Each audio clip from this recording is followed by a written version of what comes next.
आज शाम को होगी उत्तराखंड कैबिनेट की बैठक। सीएम धामी की अध्यक्षता में आयोजित बैठक में विधानसभा में बजट पेश करने पर होगी चर्चा।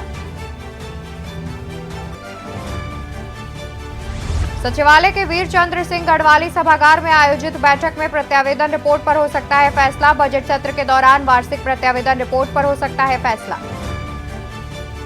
काठ गोदाम अमृतसर के बीच ट्रेन संचालन को मिली मंजूरी। सीएम ने रेल मंत्री का जताया आभार। धामी ने पिछले साल रेल मंत्री अश्विनी वैष्णव से किया था अनुरोध। सीएम धामी ने अयोध्या में उत्तराखंड भवन के लिए मांगी जमीन। यूपी सीएम योगी आदित्यनाथ से रखी मांग। बोले उत्तराखंड का अयोध्या से पुराना नाता। मौसम के मिजाज में आए बदलाव से न्यूनतम तापमान में आई भारी कमी। अधिकांश क्षेत्रों में 11 से 14 डिग्री सेल्सियस के बीच दर्ज किया गया न्यूनतम तापमान। फरवरी में मेहरबान हुए मौसम ने बद्रीनाथ धाम सहित ऊंचाई वाले इलाकों को बर्फ से ढका। बद्रीनाथ में सोमवार से हो रही बर्फबारी 2 फुट से अधिक जम चुकी है बर्फ। आप देख रहे हैं के न्यूज, खबरों का सारथी। नमस्कार, मैं हूं आपके साथ अवंतिका अवस्थी और हम बात करेंगे उत्तराखंड खबरों पर, जहां धामी कैबिनेट की बैठक आज सीएम धामी की अध्यक्षता में होगी बैठक और बैठक में रखे जा सकते हैं कई अहम प्रस्ताव। सीएम धामी की अध्यक्षता में होगी बैठक। बैठक में रखे जा सकते हैं कई अहम प्रस्ताव। वित्त वर्ष 2024-25 के बजट पर लग सकती है मुहर। 90,000 करोड़ के बजट को मिल सकती है मंजूरी। कर्मचारियों बेसिक शिक्षा नियमावलियों में हो सकता है संशोधन। यूजीवीएनएल का ढांचा समेत कई प्रस्तावों पर होगी चर्चा। दोपहर 1 बजे सचिवालय में शुरू होगी कैबिनेट बैठक। खबर राजधानी देहरादून से, जहां पर धामी कैबिनेट की बैठक आज। मुख्यमंत्री पुष्कर सिंह धामी की अध्यक्षता में होगी बैठक। बैठक में रखे जा सकते हैं कई अहम प्रस्ताव। वित्त वर्ष 2024-25 के बजट पर लग सकती है मुहर। 90,000 करोड़ के बजट को मिल सकती है मंजूरी। कर्मचारियों बेसिक शिक्षा नियमावली में हो सकता है संशोधन। यूजीवीएनएल का ढांचा समेत कई प्रस्तावों पर होगी चर्चा। दोपहर 1 बजे सचिवालय में शुरू होगी कैबिनेट बैठक। खबर राजधानी देहरादून से, जहां पर धामी कैबिनेट की बैठक आज। मुख्यमंत्री पुष्कर सिंह धामी की अध्यक्षता में होगी बैठक। बैठक में रखे जा सकते हैं कई अहम प्रस्ताव। वित्त वर्ष 2024-25 के बजट पर लग सकती है मुहर। 90,000 करोड़ के बजट को मिल सकती है मंजूरी। कर्मचारियों बेसिक शिक्षा नियमावली में हो सकता है संशोधन। यूजीवीएनएल का ढांचा समेत कई प्रस्तावों पर होगी चर्चा। दोपहर 1 बजे सचिवालय में शुरू होगी कैबिनेट बैठक। धामी कैबिनेट की बैठक आज। खबर राजधानी देहरादून से बता रहे हैं, जहां पर आज की बैठक में कई महत्वपूर्ण प्रस्तावों पर चर्चा हो सकती है और इसके अलावा बजट को लेकर भी खास तौर पर चर्चा की जा सकती है। इसी खबर पर ज्यादा जानकारी के साथ हमारे संवाददाता अंकित काला जुड़े हुए हैं। अंकित, देखा जाए तो जिस तरीके से आज कैबिनेट बैठक होनी है और वित्त वर्ष के बजट पर आज मुहर लगने की भी संभावनाएं हैं, इसके अलावा कई ऐसे प्रस्ताव हैं जिन पर चर्चा की जा सकती है। अधिक क्या कुछ जानकारी है? बिल्कुल अवंतिका, आज मुख्यमंत्री पुष्कर सिंह धामी की अध्यक्षता में मंत्रिमंडल की एक अहम बैठक बुलाई गई है। दोपहर 1 बजे सचिवालय में ये बैठक होगी। पहले मंत्रिमंडल की बैठक शाम 4 बजे रखने का निर्णय लिया गया था, जिसमें कि संशोधन किया गया है। मुख्यमंत्री पुष्कर सिंह धामी की अध्यक्षता में आज जो कैबिनेट की बैठक होगी वो काफी महत्वपूर्ण मानी जा रही है, क्योंकि वित्त वर्ष 2024-25 के जो बजट है उस पर इसमें मंजूरी मिल सकती है। माना जा रहा है कि 90,000 करोड़ से ज्यादा के जो बजट है उसमें मंत्रिमंडल की मुहर लग सकती है। राजधानी देहरादून में बजट सत्र का आयोजन किया जाना है, इसको लेकर के सरकार तैयारी कर रही है। विपक्ष चाहता था कि जो सत्र है वो गैरसैंण में आयोजित किया जाना चाहिए, लेकिन सत्ता पक्ष का ये कहना है कि 40 से ज्यादा जो विधायक हैं उसमें पक्ष के हैं विपक्ष के हैं, इन सभी ने सरकार से अनुरोध किया था कि वह जो बजट सत्र है वो देहरादून में आयोजित करे। तो सरकार ने देहरादून में सत्र कराने का फैसला लिया है। तो आज वित्त वर्ष 2024-25 के बजट पर भी मंजूरी मिल सकती है। इसके अलावा कुछ विभागों की नियमावली है जिसमें कि संशोधन किया जाना है। कर्मचारी पिछले लंबे समय से अपनी कई मांगों को लेकर के आंदोलन कर रहे हैं, विशेषकर उपनल के कर्मचारी। तो संभवतः उपनल से जुड़े हुए के कर्मचारी से जुड़ा हुआ जो प्रस्ताव है वो इस बैठक में आ सकता है। और इसके अलावा शिक्षा विभाग है, स्वास्थ्य विभाग है, ऐसे तमाम विभागों की जो नियमावली है जिसमें कि संशोधन किया जाएगा और कहीं ना कहीं जर्नी से जुड़े कई महत्वपूर्ण फैसले जो हैं वो लिए जा सकते हैं। बिल्कुल, और साथ ही जिस तरीके से कई अहम प्रस्ताव हैं जिन पर चर्चा की जा सकती है, उनमें मुख्य रूप से क्या हो सकता है, ये इस बारे में भी जानकारी जानना चाहेंगे। देखिए, एक तो बजट को लेकर के मंजूरी मिल सकती है। इसके अलावा 90,000 करोड़ रुपए से ज्यादा का बजट सरकार सदन में वित्त वर्ष 2024-25 के लिए पेश कर सकती है। इस पर भी मुहर लग सकती है। बताया जा रहा है कि 12 से ज्यादा ऐसे प्रस्ताव हैं अवंतिका जो कि इसे कैबिनेट के समक्ष आएंगे। सभी प्रस्तावों को मंत्रिमंडल की हरी झंडी मिल सकती है। बैठक समापन के बाद मुख्य सचिव राता रतूड़ी इसके बारे में बताएंगी। हालांकि ब्रीफिंग नहीं की जाएगी क्योंकि सत्र की जो तारीख है उसकी घोषणा की जा चुकी है। लेकिन बताया जा रहा है कि सरकार इसमें कई ऐसे जन कल्याणकारी फैसले ले सकती है जिसमें कि कर्मचारियों का फैसला है, चाहे फिर स्वास्थ्य विभाग की बात करें, चाहे वो शिक्षक विभाग की बात करें। इसके अलावा जो वरिष्ठ डॉक्टर हैं उनसे जुड़ा हुआ भी प्रस्ताव इस बैठक में आ सकता है। सरकार चाहती है कि उत्तराखंड की स्वास्थ्य और शिक्षा व्यवस्था बेहतर हो सके, तो इसको लेकर के भी कुछ एक बड़े निर्णय जो है वो आज कैबिनेट में हो सकते हैं। फिलहाल दोपहर 1 बजे सीएम पुष्कर सिंह धामी की अध्यक्षता में जो बैठक शुरू होगी इस पर सबकी निगाह रहेगी। मुख्यमंत्री पुष्कर सिंह धामी 12:30 बजे के करीबन सचिवालय में पहुंचेंगे। उसके बाद फिर उनकी अध्यक्षता में कैबिनेट की बैठक शुरू होगी। तमाम जो कैबिनेट मंत्री हैं वो इसमें उपस्थित रहेंगे और करीबन 12 से ज्यादा जो प्रस्ताव हैं वो प्रस्ताव जो है वो कैबिनेट के समक्ष आ सकते हैं और सभी प्रस्ताव को हरी झंडी मिलने की उम्मीद है।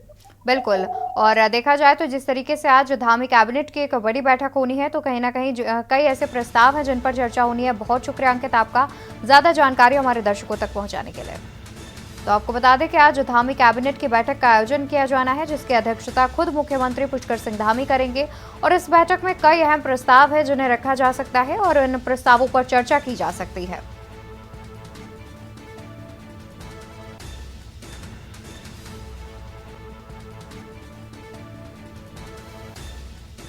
और यहाँ रुकेंगे एक छोटे से ब्रेक के लिए, जल्द हाजिर होंगे। आप देख रहे हैं के न्यूज, खबरों का सारथी। ब्रेक से वापस आ चुके हैं। बात करते हैं लक्सर की, जहां पर शुगर मिल ने किसानों के गन्ने का किया भुगतान। शुगर मिल ने 40 लाख करोड़ का किया भुगतान।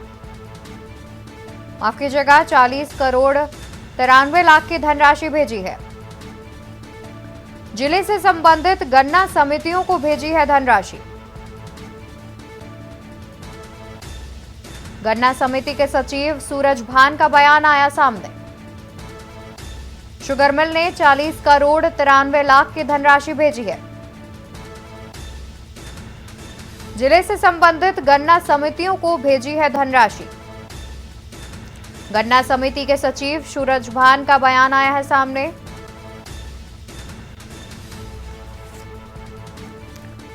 कहा कि जल्द ही किसने के बैंक और शुगर मिल ने किसानों के गन्ने का किया है भुगतान। खबर लक्सर से सामने आ रही है जहां पर शुगर मिल ने 40 करोड़ 93 लाख की धनराशि भेजी।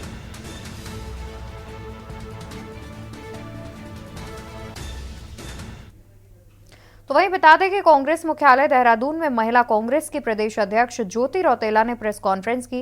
इस दौरान उन्होंने कहा कि केंद्र सरकार की नीतियों के कारण महंगाई और बेरोजगारी चरम पर है। बढ़ती महंगाई के कारण महिलाओं को घर चलाने में मुश्किलों का सामना करना पड़ रहा है। आरोप लगाया कि महंगाई रोकने का नारा देकर सत्ता में आई भाजपा सरकार के 10 साल के शासन में महंगाई चरम पर पहुंच गई है।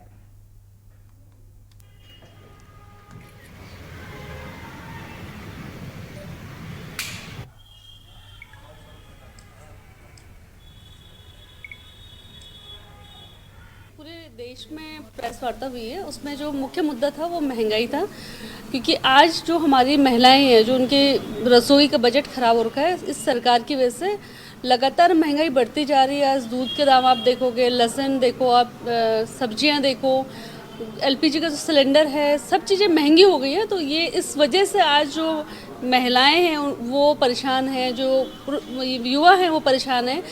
वो हमारे एक्सप्रेस का मुख्य मुद्दा था, क्योंकि ये सरकार बड़ी बड़ी बातें करती है, महिलाओं की बात करती है, लेकिन जहाँ उनके लिए कुछ करने की बात है, जहाँ उनके आर्थिक और सामाजिक संपन्नता की बात है, तो ये सरकार उस पर कोई कदम नहीं उठा रही है।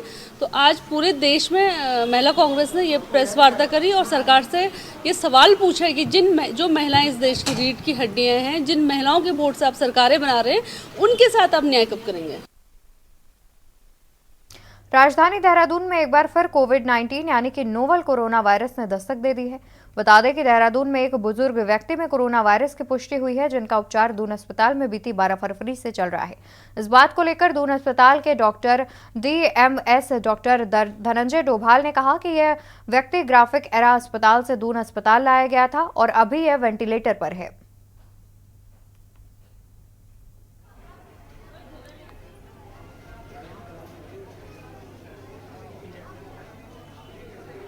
73 साल के बताए जा रहे हैं। अब 73 साल के हैं और ये ग्राफिक एरा से हमारे पास रेफर होकर आए थे वेंटिलेटरी सपोर्ट के लिए। अभी वेंटिलेटर पे हैं। इनको कोविड के अलावा भी और बहुत सारी कोमोर्बिडिटीज़ हैं, जैसे इनको ब्रोंकियल एजमा है, हाइपरटेंशन है, लंग कोलैप्स है, ट्यूबरक्लोसिस है, तो और वेंटिलेटर पे हैं। तो स्थिति तो फिलहाल अभी गंभीर है और डॉक्टर ने ऑब्जर्वेशन में आइसोलेशन वार्ड में रखा हुआ है। लेकिन अभी इसमें क्या इनमें JN1 की टेस्टिंग इसमें की गई है? JN1 की टेस्टिंग के लिए गया हुआ है ये, और हमें उम्मीद है कि बहुत जल्दी इसकी रिपोर्ट आ जाएगी कौन सा वेरिएंट है ये। लक्सर के भोगपुर शाहपुर मार्ग पर आर्मी ट्रक की चपेट में आने से 2 बाइक सवार युवकों की दर्दनाक मौत हो गई, जिसके बाद परिजनों और ग्रामीणों ने पोस्टमार्टम से आए शव को शाहपुर भोगपुर मार्ग पर रखकर धरना प्रदर्शन किया और प्रशासन से मृतक के परिजनों को मुआवजा देने की मांग की। उनकी पत्नी को सरकारी नौकरी देने और अवैध खनन के खिलाफ कार्रवाई करने की मांग की है। ग्रामीणों का कहना है कि जब तक उनकी मांगें पूरी नहीं होती तब तक शवों का अंतिम संस्कार नहीं किया जाएगा। सूचना पर पहुंचे हरिद्वार SDM ने 2 दिनों के अंदर मुआवजा दिलाने का आश्वासन दिया है। SDM कुमार के आश्वासन पर सभी ग्रामीणों ने धरना प्रदर्शन खत्म किया। दुर्भाग्यवश 2 बच्चों की डेथ हुई थी, तो जिस गाड़ी से हुई उसको गाड़ी को पुलिस ने पकड़ लिया है और लोग उसमें यहाँ पे डिमांड कर रहे थे कि परिवार की आर्थिक स्थिति को ध्यान देते उनकी मदद करिए। तो हमारे द्वारा आर्थिक सहायता के लिए पूरा प्रस्ताव बना के भेजा जा रहा है शासन को, और मैं पूरा उस भरोसेमंद हूँ कि उसमें मदद इनकी पक्का होगी। उसके अतिरिक्त भी जितने हमारे संपन्न लोग हैं, बाकी लोग हैं, उनसे भी हम लोग मदद करेंगे ताकि परिवार की जो भी संभव आर्थिक सहायता हो वो करें। और यहाँ रुकेंगे एक छोटे से ब्रेक के लिए, जल्द हाजिर होंगे। आगामी चुनाव को देखते हुए पुलिस द्वारा शहर में रह रहे किराएदारों का सत्यापन अभियान व्यापक रूप से चलाया गया। इसके संबंध में SSP देहरादून अजय सिंह ने बताया कि इस व्यापक सत्यापन अभियान में 6000 लोगों का सत्यापन किया गया, जिनके चालान भी किए गए और 1 करोड़ रुपए से अधिक की धनराशि के चालान किए गए। इसके साथ ही करीब 250 लोग ऐसे भी हैं जिनके पास वैध दस्तावेज नहीं थे, उनकी भी चालानी कार्रवाई की गई और 17 वाहन जो लावारिस मिले उनको भी सीज किया गया। बताया गया कि यह अभियान आगामी रविवार तक जारी रहेगा। पूरे बृहद रूप से एक साथ जो सत्यापन अभियान चलाया गया था, खासकर ऐसी बस्तियों में, ऐसे मोहल्लों में जहां पर फ्लोटिंग पॉपुलेशन ज़्यादा है, ज़्यादा लोग बाहर से आके निवासरत हैं, यहाँ व्यवसाय कर रहे हैं। इसमें 6000 से ज़्यादा लोग का सत्यापन किया गया था, जिसमें 1 करोड़ के ऊपर जो है जुर्माना भी लगाया गया ऐसे लोगों पर जिन्होंने सत्यापन अपने किराएदारों का, नौकरों का या जो उनके एम्प्लॉयड उनका नहीं कराया था। और इसमें 200-250 लोग भी ऐसे मिले जो संदिग्ध थे, जिनके पास कोई ऐसा जेन्युइन कागज़ नहीं मिला जिससे वो वेरिफिकेशन उनका हो पाए। साथ ही साथ 17 वाहन भी ऐसे लावारिस मिले जिनका कोई क्लेम करने वाला नहीं आया। तो मुझे लगता है कि ये जिस तरह से ड्राइव एक साथ चली उसमें इस तरह का काफ़ी अच्छा इम्पैक्ट आया है, और इसको भी हर संडे तक अभी तो इस अभियान को हम जारी रखेंगे। उत्तराखंड के मुख्यमंत्री पुष्कर सिंह धामी मंगलवार को रामनगरी अयोध्या पहुंचे। यहां उन्होंने रामलला के दरबार में मत्था टेका और आशीर्वाद लिया। उन्होंने भगवान का पूजन अर्चन कर प्रदेश और देश के लोगों की सुख समृद्धि की प्रार्थना की। इस दौरान उन्होंने भगवान श्री राम के जन्म को लेकर उत्तराखंड से जुड़ी अनोखी बात भी बताई है। साथ ही उन्होंने कहा कि हम गौरवान्वित हो रहे हैं कि फिर से रामयुग शुरू हो रहा है। देखिए ये खास रिपोर्ट।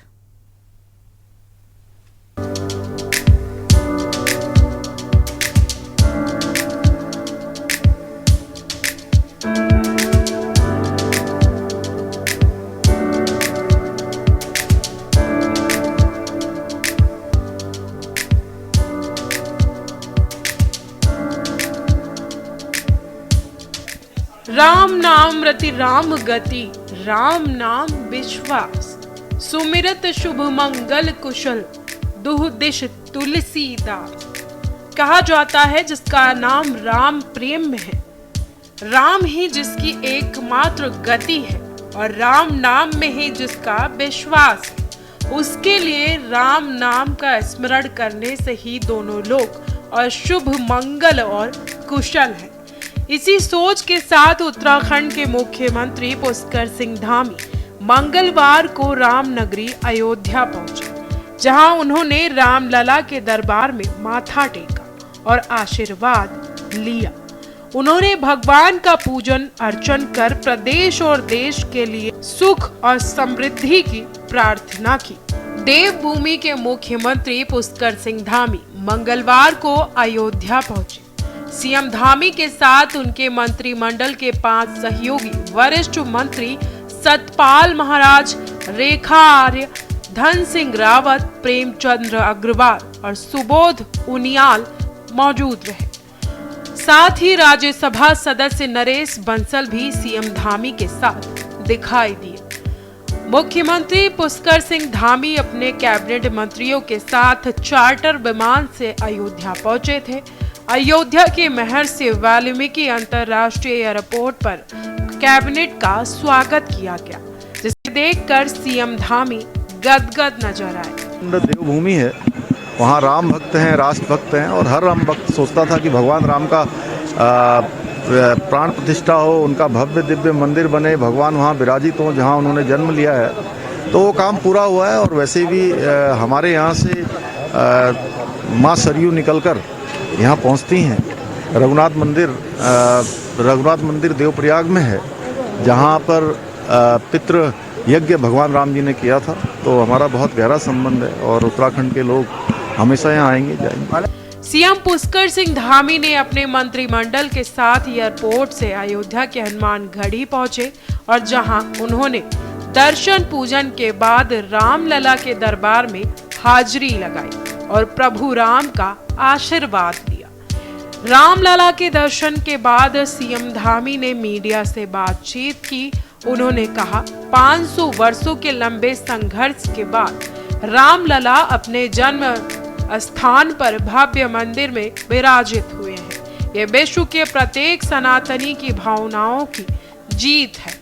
प्रधानमंत्री नरेंद्र मोदी और उत्तर प्रदेश के मुख्यमंत्री योगी आदित्यनाथ के नेतृत्व में इस कालखंड में फिर से राम युग का आरंभ हुआ है। हर एक सनातनी भगवान राम की कृपा से उनकी भावना की जीत हुई है। हमारे प्रधानमंत्री आदरणीय मोदी जी के नेतृत्व में और उत्तर प्रदेश के मुख्यमंत्री आदरणीय योगी आदित्यनाथ जी के नेतृत्व में ये कालखंड फिर से रामयुग यहाँ पर प्रारंभ हुआ है। मैंने यहाँ पर आकर पहले भी मैं बहुत बार लखनऊ विश्वविद्यालय में जब मैं अध्ययन करता था, छात्र जीवन में था, तो बहुत बार अयोध्या आया और जब मैं यहाँ आया तो मैंने देखा कि भगवान रामलला टेंट में है, तो मन में भावुकता उस समय होती थी, लेकिन आज एक अलग प्रकार का है। हम सब गौरवान्वित हैं। उत्तराखंड सीएम पुष्कर सिंह धामी ने कहा कि प्रभु श्री राम का उत्तराखंड से अटूट संबंध है। यहाँ आकर प्रदेश और देश के विकास की कामना की। साथ ही उन्होंने कहा कि अयोध्या में उत्तराखंड सदन का निर्माण किया जाएगा, जिससे उत्तराखंड से अयोध्या आने वाले राम भक्तों को काफी सुविधा मिलेगी। मैंने यहाँ पर उत्तर प्रदेश की सरकार से, माननीय योगी जी से इस पर अनुरोध किया है कि हमको जमीन जल्दी दे देंगे तो हम लोग यहाँ पर जो है एक उत्तराखंड के लोग, चूँकि उत्तराखंड का और अयोध्या धाम का आपस में बहुत गहरा संबंध है और लोग आएंगे तो जल्दी हमको यहाँ पर जमीन मिल जाएगी, तो हमारा भी एक सदन यहाँ पर बन जाएगा, जिससे आने जाने वाले लोगों का और एक परस्पर संबंध बना रहेगा। गौरतलब है कि बीती 22 जनवरी को अयोध्या में राम मंदिर की प्राण प्रतिष्ठा की गई, जिसके बाद से अयोध्या में राम भक्तों की भीड़ लगातार बढ़ती जा रही है। हर दिन लाखों श्रद्धालु रामलला के दर्शन के लिए अयोध्या आ रहे हैं। इससे पहले धामी कैबिनेट मंत्रियों के साथ अयोध्या जाकर रामलला दर्शन करने की तैयारी भी कर चुके थे, लेकिन भारी भीड़ की वजह से कार्यक्रम को स्थगित करना पड़ा था। स्पेशल डेस्क के न्यूज इंडिया। उत्तराखंड की खबरों में मेरे साथ फिलहाल के लिए बस इतना ही। ऐसी बड़ी खबरों को जानने और देखने के लिए आप देखते रहिए के न्यूज इंडिया। नमस्कार।